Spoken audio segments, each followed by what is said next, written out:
ఈ కలియుగంలో అంటే మానవులుగా జన్మించి తనువు చాలించినటువంటి ఆదిశంకరాచార్య, స్వామి వివేకానంద, జీసీఎస్, the great scientist Aryabhata, Einstein, Newton 3700 సంవత్సరాల వరకు భవిష్యవాణిని లిఖించినటువంటి నాస్ట్రడామస్, మరి వీరి మేధస్సు ఎంత గొప్పది! వారికి ఆ మేధస్సు ఎలా వచ్చింది? This not fantasy.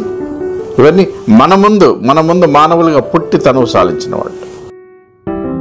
ఇప్పుడు నేను చెప్పినవన్నీ వాస్తవమే, జరిగినాయి అని ఇప్పుడు న్యూరో సైంటిస్టులు నిరూపించబోతున్నారు.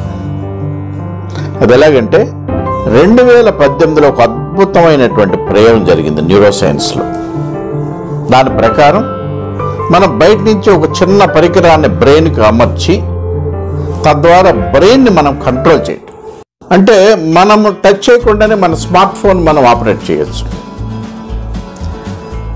మనము హ్యాండిల్ చేయకుండానే మన కంప్యూటర్ని ఆపరేట్ చేయొచ్చు, మన మనసులో అనుకుంటే ఆపరేట్ అవుతుంది.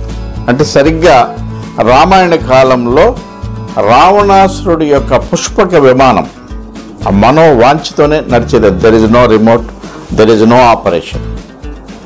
అదే సిస్టమ్ ఇప్పుడు మన న్యూరో సైంటిస్టులు నిరూపించబోతున్నారు. That is Neuralink. ఇప్పుడు ప్రయోగ దశలో ఉన్నది. త్వరలో 2021లో మానవుల మీద అది ప్రయోగం జరుగుతున్నది.